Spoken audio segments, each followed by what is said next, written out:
Let me scroll down. Look at this. Look at the amount of side quests here. I'm like halfway through the game, bear in mind. And I'm not even done with all the side quests I have available to me at this point. Look at them. I'm still scrolling.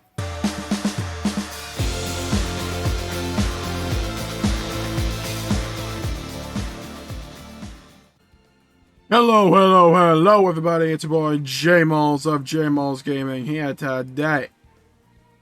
Oh yes, we're here today with some Xenoblade Chronicles Definitive Edition on the Nintendo Switch. I have recently gotten back into my playthrough of Xenoblade Chronicles because in anticipation for Xenoblade Chronicles 3 coming out in July. I can't believe it's coming out in July, by the way. I wanted to beat the first game in the series because I've played most of Xenoblade X and I've beaten Xenoblade Chronicles 2 and Torna. For those who may not be aware, Xenoblade Chronicles 2 and Torna are up there in my favorite games of all time. I absolutely adored those games despite their flaws. It was a case for me where the pros of those games were so good that the flaws they did have with the gacha system, I just didn't care that much. Especially after I played the game. It's just, I didn't remember the problems I had with it. I remembered all the good bits. And I want to say I'm halfway through with this game, but I honestly don't know. For those who want to know, I'm like at chapter 8. Apparently, those who've played the Definitive Edition will understand what that means. It apparently wasn't in the original. But I'm a good chunk of the way through this game. Like 50-ish hours in. Some of that was AFK, so don't take that game time as gospel. And there is so many avenues about this game that just make me think that, you know, this game is an extremely acquired taste. Now, I think I've acquired that taste, don't get me wrong. But I can easily understand why some people might be put off from this game. Because it oozes that 2000s era of RPG. Like that PS2 era where you have a bunch of side quests. It's kind of like Nier Replicant, but like turned up to 11 in that regard. To where, yeah, the main story, the combat, the zone design, all of that is great. It's just the side quests. Now, we'll get to the side quests in time. But let's talk about the main story so far. Because I believe I'm pretty good on my memory. I had a bit of a big break when I got to Magna Force from this game, just because I was other things came up on the channel that I wanted to take care of first. But I believe I remember most of it. And the story so far has been really good. There were major twists and turns very much throughout. The characters were pretty interesting. The character of Shulk is pretty cool. And I was not expecting the story to go the way it did. If that makes sense. And now we've gotten to places where it's just, what the hell's going on with this story? I played 2, so I knew that things could get freaking crazy.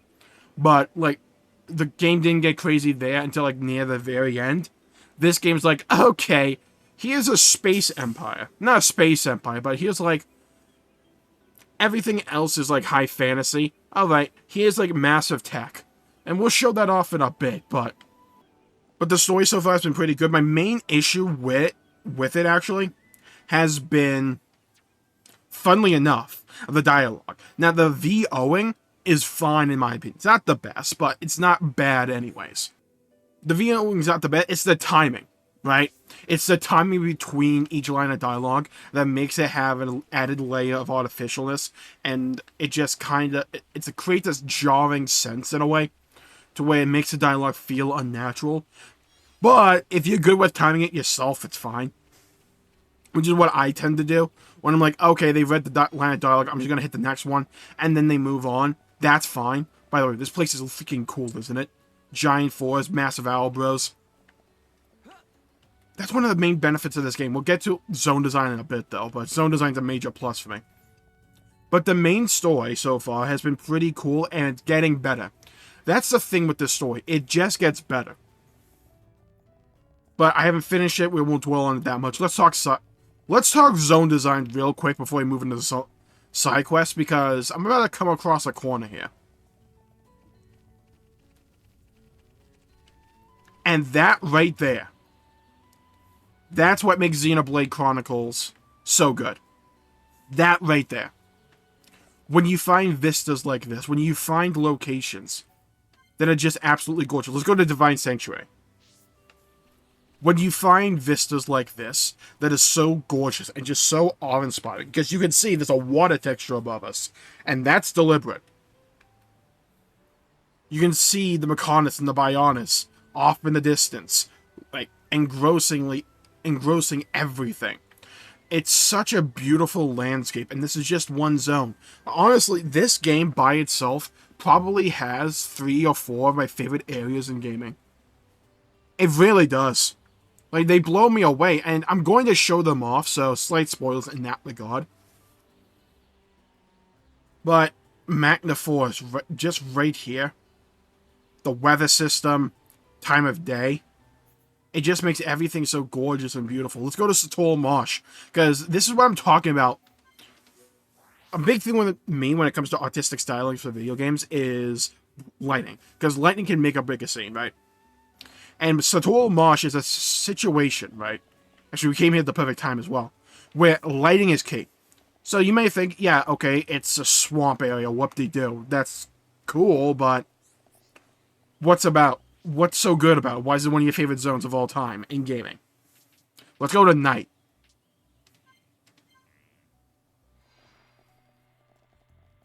The level of creativity and the layer of artistic brilliance on display in Xenoblade Chronicles, from not only changing the brightness, but adding bioillumination to nighttime,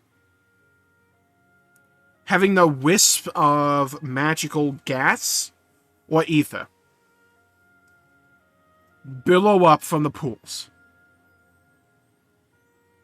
the white wisps of light coming from the trees, from even the creatures, like the Aqua Nebula there, contrasted with the dark, shadowy fog in the background for nighttime. It creates an image that is absolutely beautiful, because it puts the contrast on the colors. And that's where the Switch can really thrive in the graphics department, is the color schemes. And when you have a very artistic style, and you have a very particular style for your artistic direction, you don't go for high realistic graphics or anything, because you don't need that with this hardware. You go for beautiful scenes, and you use color to your advantage. And that's what zone design in Xenoblade Chronicles is so good. And that's why it works so well.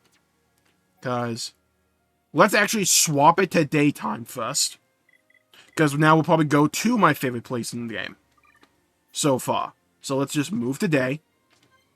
10 is fine. Now, let's move on over to RFC. You can probably just see from that one image. Let's go to the lighthouse. But this is what I'm talking about.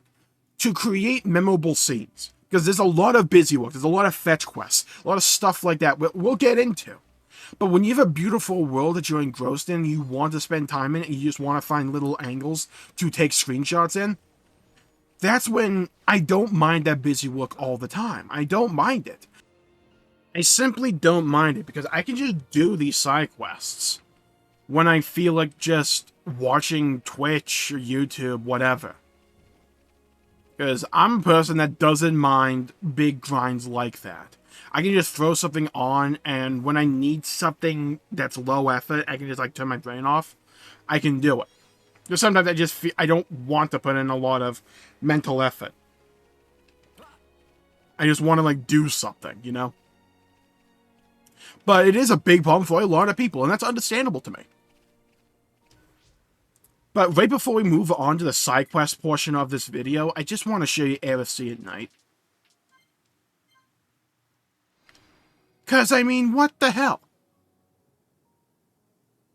They understand that they are limited by their hardware.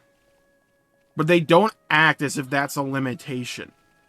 They use that to strive to tell a beautiful story in the background using color, using lighting.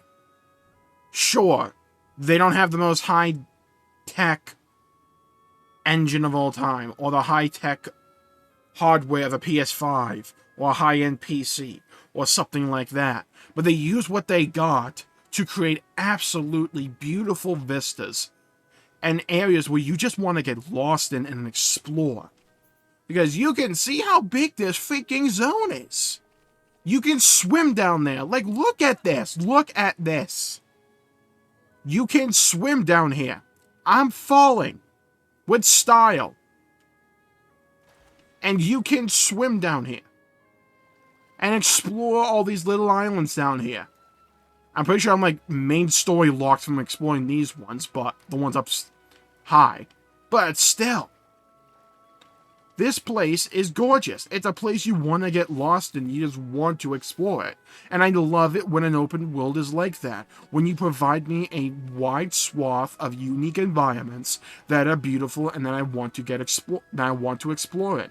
I am a person that likes having aesthetic variety in my games. I get bored if I look at the same thing over and over and over again.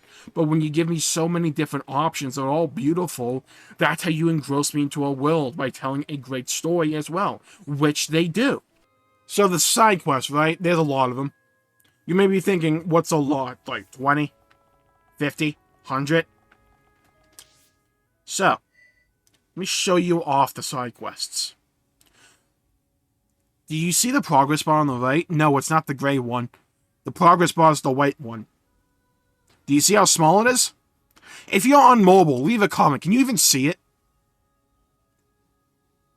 Let me scroll down. Look at this. Look at the amount of side quests here. I'm like halfway through the game, bear in mind. And I'm not even done with all the side quests I have available to me at this point. Look at them. I'm still scrolling.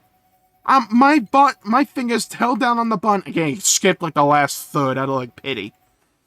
But do you see the sheer number of side quests in this game? There's so many. Look at the current ones I got. This is more reasonable, but there's still a lot of them. I can't do a lot of them, by the way, because I have to get... I'm, like, blocked by MSQ progression. Like, main story I have to do. But there's a lot of side quests in this game.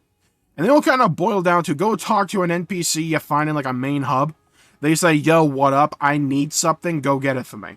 Or go talk to this person for me. Or go collect these things for me. Or go kill these mobs for me. Very stereotypical RPG or MMORPG filler quests, right?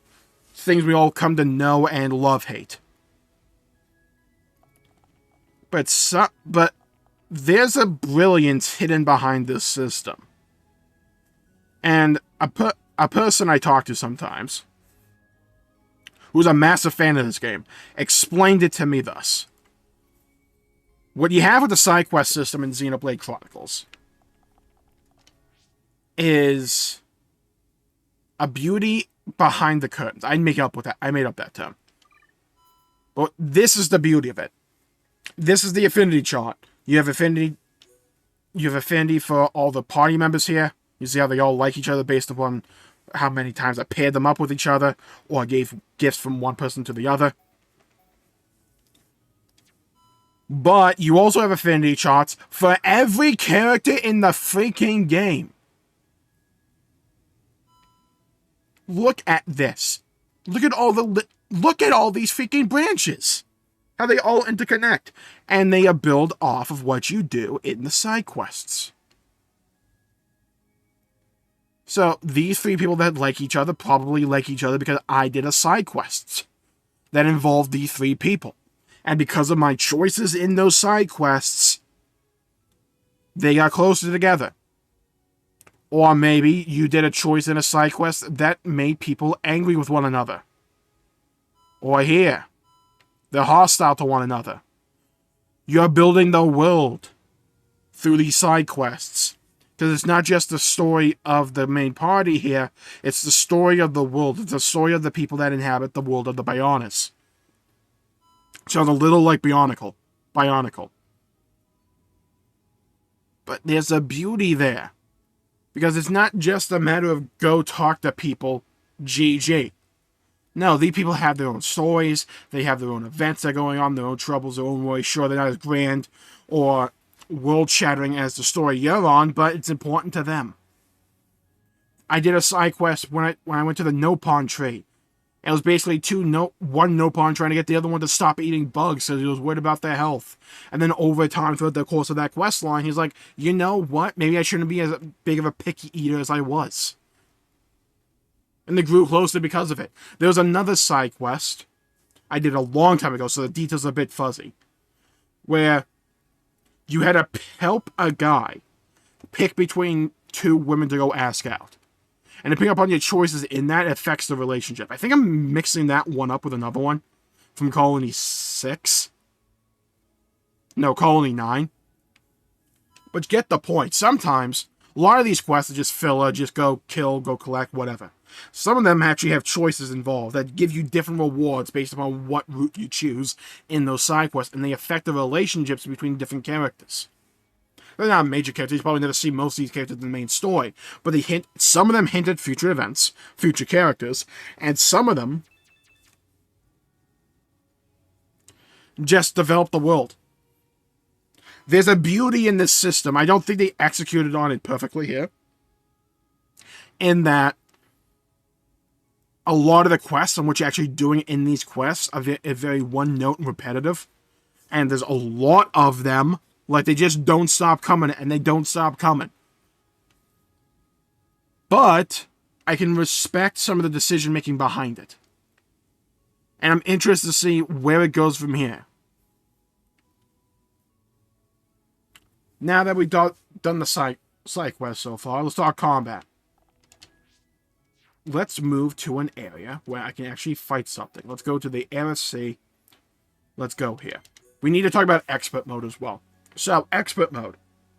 There's actually a lot in this game, by the way. Like, a shocking amount, because there's also, like, a separate trial series. With, like, a little challenges you can do. So, I have a party so far of 5 characters. There's another one I have access to, but because of the main story, they're off doing something. But I have these 5 characters so far. I have Shulk, Dunban, Charlotte, Rain, and Vicky. Dunban and Rain are tanks. Charlotte is a healer / DPS. Shulk's a DPS, and I have no idea what the hell Vicky is, because I never use them. So, for those who may not be aware of what the Xenoblade combat style is, it's these buttons here have decent cooldowns on them. So, initiate a battle. A few gauges. See, top left, I have a gauge that will allow me to encourage characters to do more, to heal more, or to revive them. I have various abilities that interact with one another. I can only directly control one character at a time. So I have chosen to take control of Shulk here. But he has this thing called the Monado, which is the main story bit for this game. And with the Monado, I have access to multiple other abilities, like being able to damage certain enemy types, to protect against certain enemy abilities, increase dodging of certain physical attacks. And I can use these mechanics to my advantage, to the party's advantage. I have a backslash, so I have positional-based attacks here. I have a buff, and I have various status effects that I can inflict upon the target to knock them down, keep them knocked down, and then keep them really knocked down. I have chain attacks where I can enter a phase where I can combo one character's ability after another to try and deal a bunch of damage before they can attack me. Or I can use the utility of each character to my advantage and directly choose. But that requires a gauge to be filled. There's a decent amount of depth and complexity to this combat system, but it's very polarizing. And it's not going to be to everyone's liking. Because a lot of the time you're just moving left and right here on the D-pad to try and get to the ability you want to press. You're moving around an enemy target to try and actually get to the area to where you do a lot of damage. You can upgrade these abilities. You can then choose different talents here to work on throughout combat. And then you can, based upon your relationships with each character here, you can actually see the other character that's AFK right now. I can choose talents that the other characters have and take them for a different character based upon how much affinity coins they cost, which you get by defeating high-level mobs. There's a lot behind this combat system that, one, increases player attention. 2, increases replayability, because I can realistically do a playthrough for each of these characters and have a completely different experience because the inputs I'm putting in are wildly different. I have different party compositions I can make. I could go full squad, let's go full boys here, Shulk, Downborn, Rain, go tank heavy, DPS heavy, and have Shulk kind of like be a light healer. I can go Shulk, Reen, Charlotte, and have a different style of tank, because Dunban is an agility dodge-based tank, while Reen is a physical, heavy blocking tank. I can have Charlotte spec more into DPS than, say, necessarily healing, or have a spec more into support than necessarily healing. I can have Ricky continue to be on the bench. There's a lot of things here that I can do to affect the course of combat and to change how I play. There's another system here that we should talk.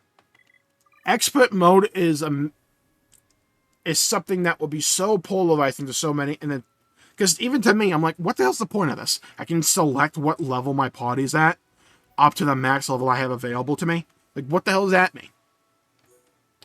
What this does is it doesn't increase rewards. You can just de-level your party.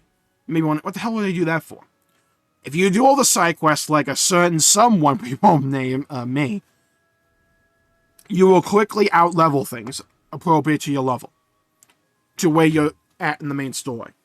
That means you can roll over a lot. If you don't want that to be the case, and you want to have that mechanical gameplay experience because you like the combat, what you can do is just de-level your party to an appropriate level for this area, for the area that you're in, so you have a more engaging gameplay experience. If, say, you come across a certain fight that you don't like, you think is boring, or that you just want to get past, or if you're like me and you're like, okay, I'm going to be spending a couple of hours here just doing side quests, let's hurry it up a bit and make all my characters high level again, you can do that. There's a beauty to that simplicity.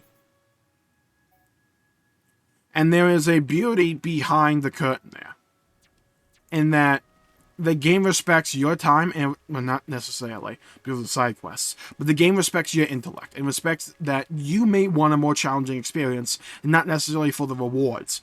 So you can do that if you want. If you want to make it an easier experience, you can. The game's very open-ended in that regard, and doesn't really put any restrictions on you for that. I quite like that. Because gaining a level in Xenoblade, sure, a regular RPG may not seem like much. It's freaking much in Xenoblade. There is a lot here to talk about, because I'm only just scratching the surface behind this game. There's a whole freaking build-up a city area, where you're just trying to collect various resources throughout the world to level up this colony and rebuild it. I haven't even talked about that. It's kind of cool. There's a lot to be had here. There's a lot to talk about. And I might do another update of just my continued impressions throughout this game, but it'll probably be more main story focused, because I just wanted this video to be mainly my thoughts on a lot of the side content that this game has to offer. Because I love the combat, I love the zone design, I love the main story. The side quests are going to make or break this game for you, because they can be very polarizing. I'm the kind of person that can just, like, put my head down and pull through them, and, like, run through them. I can do that. You may not be able to, but expert mode is there. So if you want to, you can just do the ones that give you XP, and then be high level, and just steamroll through, and just keep pushing through the MSQ. You can do that. That is your prerogative as the player. And I kind of like that level of flexibility. I have heard, though, that depending upon how much relationship and affinity you have built with certain regions, it can affect points later on in the game. Because I heard that you want to get 4 out of 5 for Colony 9, so I made sure to do that. I don't know about the other ones. But that's where I'm at so far. Really enjoying the game, and I'm really excited to get back into the main story. I am streaming, by the way, the main story for this game when I get back to it, because I'm still trying to do these side quests. But I think I'm running up against the wall where I'm going to need to pursue the main story again, so we might just do that soon-ish, next couple of days or so. So, thank you all for tuning in. My pleasure for making the video. If you enjoyed it, please leave a like and subscribe and comment down below with your thoughts, your opinions on Xenoblade Chronicles so far. Stay safe out there, everybody. Make sure to leave a like and subscribe. It really helps the channel out and helps support future content, and I greatly appreciate it. Stay safe out there, everybody. Have a great day, and I'll see you all next time. Bye-bye, everybody.